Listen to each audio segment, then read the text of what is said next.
What's going on, world? Logan Farrar here, licensed therapist, and you are now tuned in to the weight room. And today, I am going to go over my top 3 coping skills, my stress management tools, because all 2025, I'm all about protecting peace. All right, it's only right for me to go over number 1 first, and that's the weight room, the gym. That's what I call my podcast because this is where it all starts.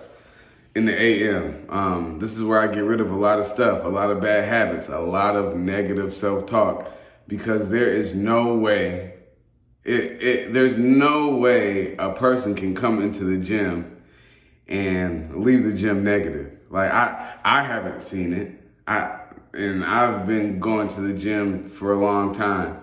Maybe frustrated if they haven't hit their personal record or had a little bit of an off day in the weight room, not going as hard as they normally would if you're competing or whatnot. But 9 times out of 10, ain't no way you leaving this place in a bad mood. You get rid of, again, the negative self-talk. You get rid of the laziness. You really find out who you are behind this iron, and it is a great self-esteem boost, a great self-confidence booster. You're just pushing through resistance every single time to create a better version of you.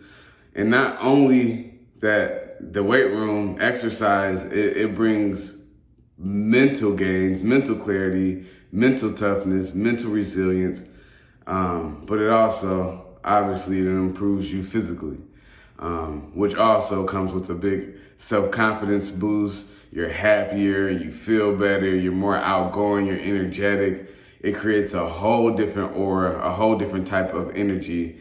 And if you're going through stuff, it gets you out of things like depression.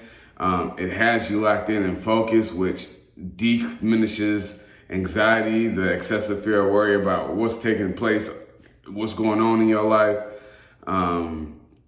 It helps you overall, man. It helps you feel good about yourself. So if y'all not in this gym, if y'all not taking time for your physical health, even walking, moving, presents mental clarity and some good mindfulness. I tell my clients all the time, hey, go for a mindfulness walk.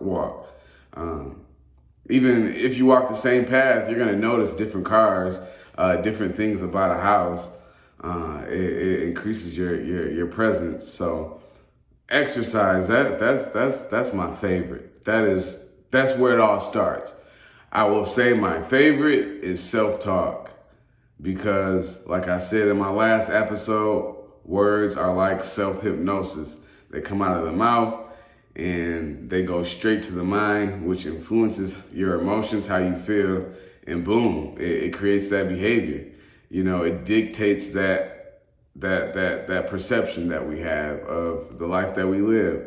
So just being mindful of your words, being your own best friend, being your own coach goes a long way. Like if you are angry, you can easily get yourself out of the situation by letting yourself know that it ain't worth it.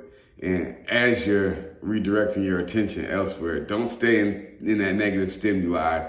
Well, meaning don't stay in the area that caused you the irritation.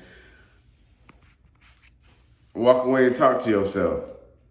That's it. Walk away and talk to yourself because words are so powerful. They can cut deep. I'm pretty sure whoever's watching this video got cut pretty deep by some words. So most definitely use that talk, man. Your dialogue, inner and outer. You know, so self-talk is another form, and it can come, and you can positive affirmations. I put that under the umbrella of self-talk. Letting yourself know you're strong, letting yourself know you're beautiful, letting yourself know you're worth it, letting yourself know you're powerful. Those things influence how you feel. Like saying those things every day before you start your day will most definitely put a charge under your butt and increase that productivity and your aura and energy throughout the day. You know what I mean? So most definitely, words are powerful, and just be mindful of the words that you use and what you say to yourself and out loud, because they can really, really dictate your perception, your daily living, and how you think and feel about things.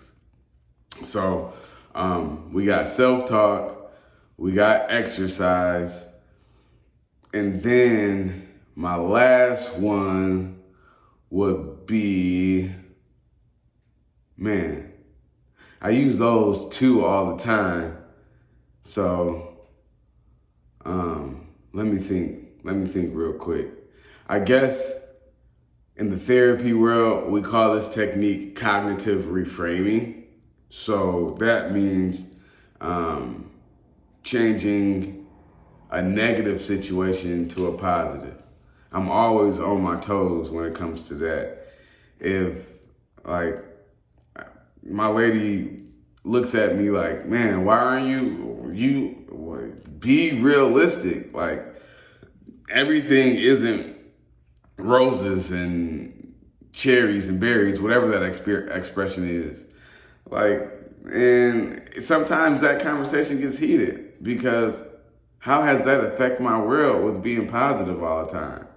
You know, it doesn't. It makes me feel good. It makes me not focus on the negative, because when you focus on that negative, it's a lot of weight that is put on your shoulders. So I love every single rip. I love reframing the negative, a negative situation to a positive situation. If I had a bad day at work, I'm gonna reframe it by letting myself know that I got people at home that care about me, and I know I'm gonna get a big energy boost when I get home.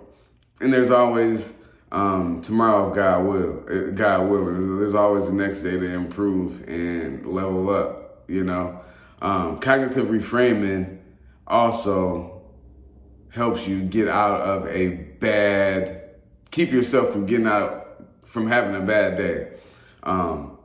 Because if you have a bad day, that's taking a lot of time and opportunities for you to level up and be the best version of yourself. Bad moments, that's realistic. That's what you should have. But to have a whole bad day to disrupt your peace, you shouldn't give anybody the steering wheel of your life to your life to have that effect on your world. You always should have the steering wheel, nobody else. So try to diminish those bad days to bad moments so you can be more productive at home with your family, in the workplace, as a professional, and just out in society. We here for a fun time, not a long time. Why sit in negativity? It doesn't help. It's stressful. It's mentally and physically draining. So if you can reframe a negative to a positive ASAP, and sometimes it depends how heavy the issue is. Sometimes you gotta reframe until it stops for 30 minutes, and then a negative thought might surface. Reframe, self-talk, burpees, push-ups. Like, combine all three of my tools and watch you have a positive day. But don't let something ruin your whole day, because we got a lot of life to live. We got a lot to look towards, and we got a lot of growing to do and progression as individuals. Nobody's perfect, so that means you always have opportunities to progress. So my 3 coping skills, stress management tools, whatever you want to call it, it starts in the gym, and it changes my cognitive makeup, the way I think. And then I'll go with self-talk, just using my words. That really influences how I think, feel, and act. And then I go to reframing, changing the negative to a positive. Because I don't want to sit in negativity, because I know how bad it will disrupt my whole day, and it could pour into your week. So we don't even want that. So most definitely get your self-development in, personal development. Utilize these practices. It's gonna take more than one day to put them to use, to be great at them. Do it, and just be the best version of yourself. Until next time, we're up.